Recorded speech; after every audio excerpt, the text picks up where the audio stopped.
Here's Johnson to Clark. Fires for three. It's her first one of the night. Force another turnover. Clark, the quick pass, whips it right to Cunningham.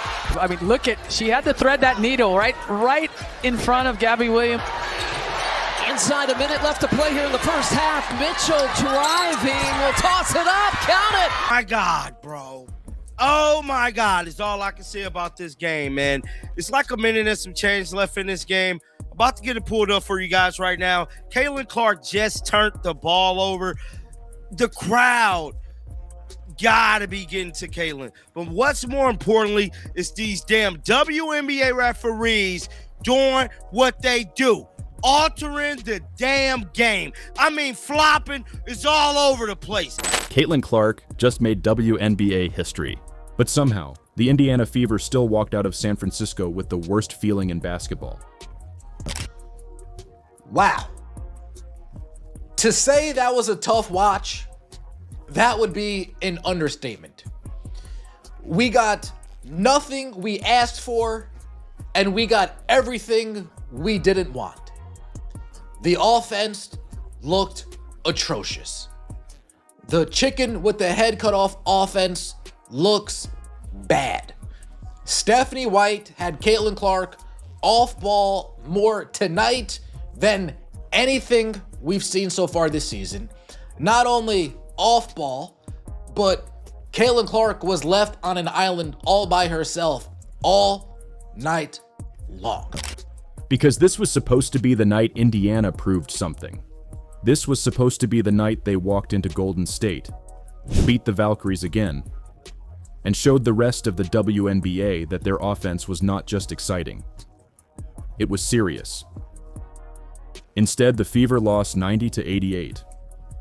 And the part that makes this one sting is not just the final score. It is that Caitlin Clark reached a milestone no guard in WNBA history had ever reached this fast. And Indiana still let the game slip away. We stayed up for that? Question mark? Yeah, we did. Oh, Aaliyah Boston. Can we just keep it real? Are we seeing $6 million worth of basketball out of Aaliyah Boston? I'm just wondering. I'm officially saying it out loud. I mean, Lord knows, like I say, I'm hanging out in the Ben Daniel watch party stream. I got to tell you, Aaliyah Boston takes a lot of heat in there. And as she should. Takes the last shot. Had multiple opportunities to do something in this game. Nah, forget about it. I'm still not exactly sure what offensive philosophy Stephanie White's got going on. If Caitlin Clark does not, once again, I'm going to say it, if Caitlin Clark does not take over a game, they lose. And by the way, Raven Johnson should have been on the floor a hell of a lot more tonight. Plain and simple.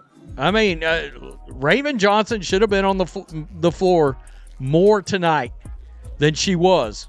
Kelsey Mitchell, yikes. Clark entered the night sitting on 497 career assists.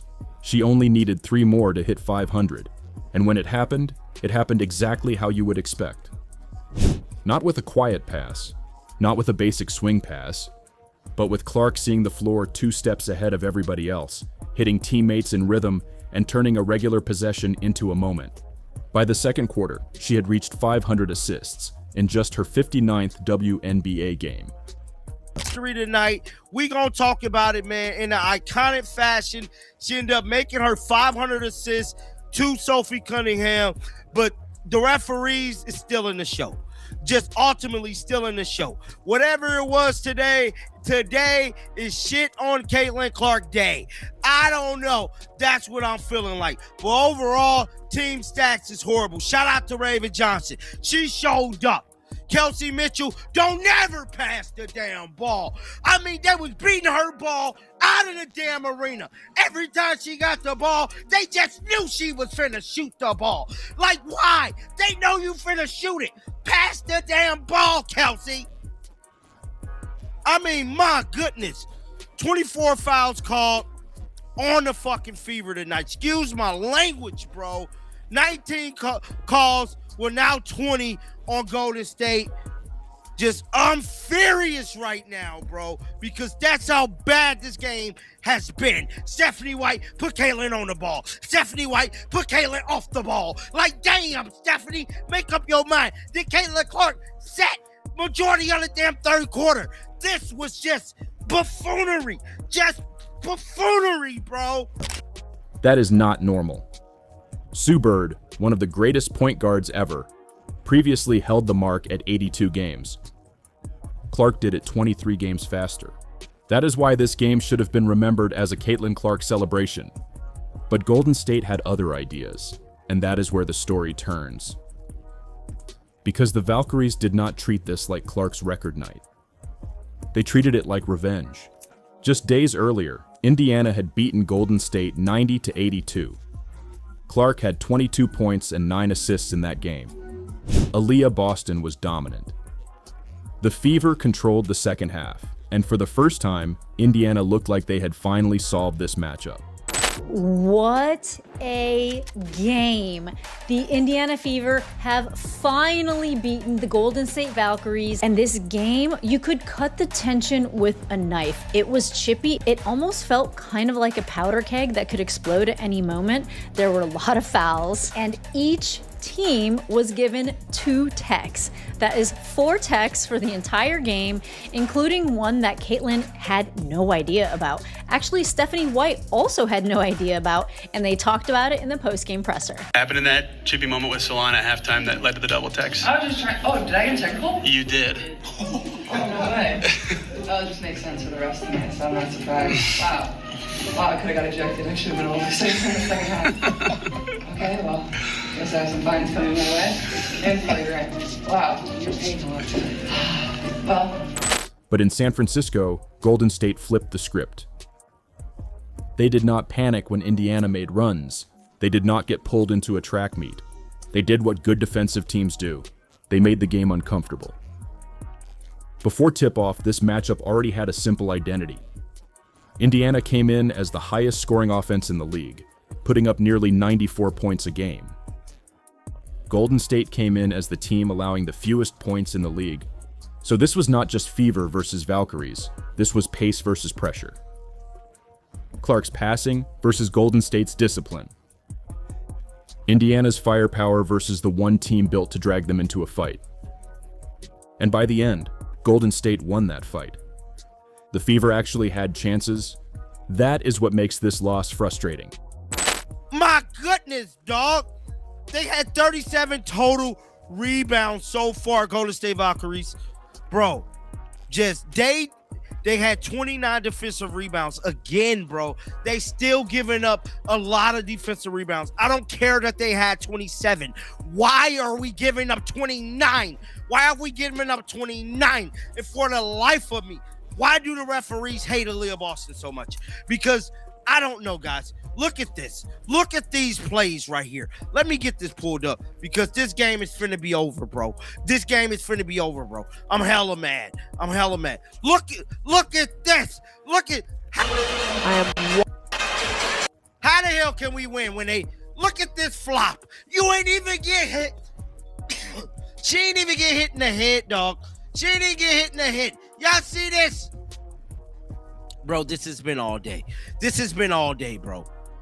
I don't know what it is. Caitlin Clark just cannot get in rhythm there at the Chase Center for the life of me. She had 2 crucial turnovers. Oh, my God, man. I'm going to hear about this on Whitlock tomorrow, bro. I mean, my goodness. This was not a blowout. This was not Indiana getting run out of the building. This was a 2-point game, and those are the ones that stay with you. Indiana trailed after the first quarter, but responded with a strong second. They put up 30 points in the quarter, pushed back against Golden State's physicality, and went into the second half still very much alive. But every time the Fever looked ready to take control, the Valkyries answered. A stop, a tough bucket, a loose ball. A possession where Indiana needed calm, but Golden State created chaos. And in games like this, chaos is usually bad news for the road team. The fourth quarter became the difference. Golden State won the final period 25-21. That might not sound like much, but in a 2-point game, it is everything. That is one empty Fever possession, one missed rotation, one rushed shot, one defensive rebound that does not get secured, and suddenly Clark's historic night becomes a footnote inside a loss. All type of different looks. They had several players. I mean, Caitlin might have seen like 4 or 5 different defenders this game, bro. I mean, I'm damn near lost for words, y'all. Like, I'm trying my best to get through this video, man. How many points Caitlin Clark got right now? Caitlin got 16 points. She made all her free throws. She had 4 rebounds, 5 assists, 3 steals. 3 of 12 from the field. 2 of 6 from three-point land. Now, the Indiana Fever was shooting 44% from 3 going into the half, but at one point in this game, Golden State Valkyries went on a 13-2 run, bro.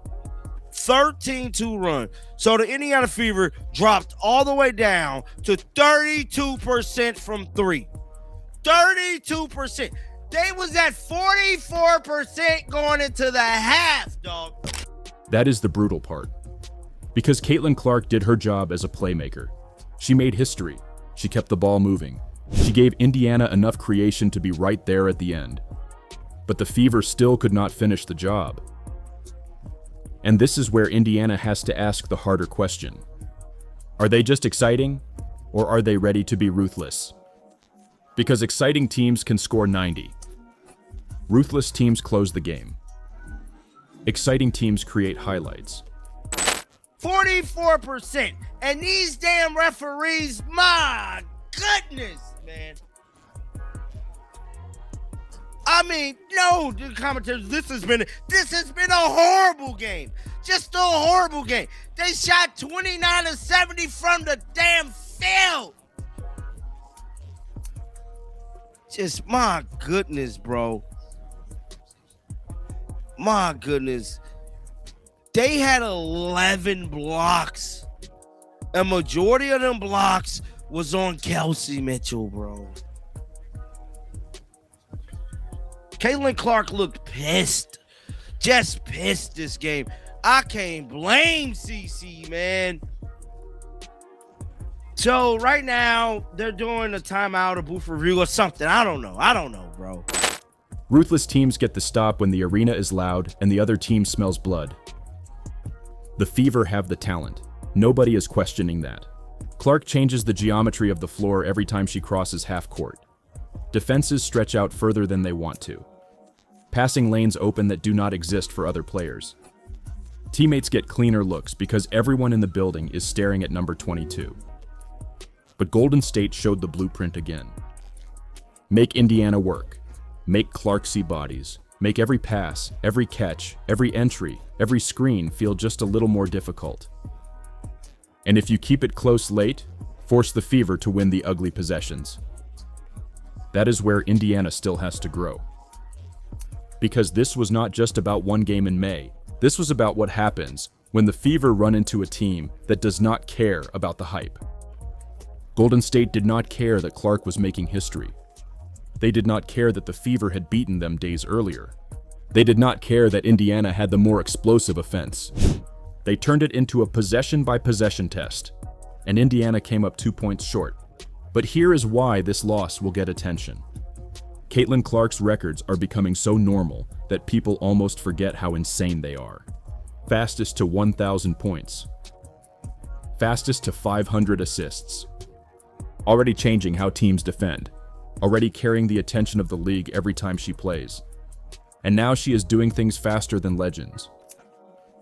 But the Fever are entering a dangerous stage.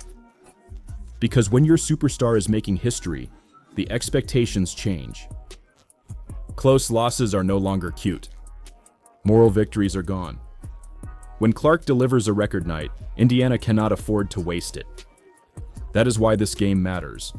Not because the Fever lost by 2, but because they lost on a night that should have belonged to Caitlin Clark. Golden State stole the ending, the Valkyries got the win, and Indiana now has to sit with the same uncomfortable truth. Caitlin Clark can make history. But the Fever still have to learn how to finish. And if they do not, nights like this will keep turning from celebration into regret.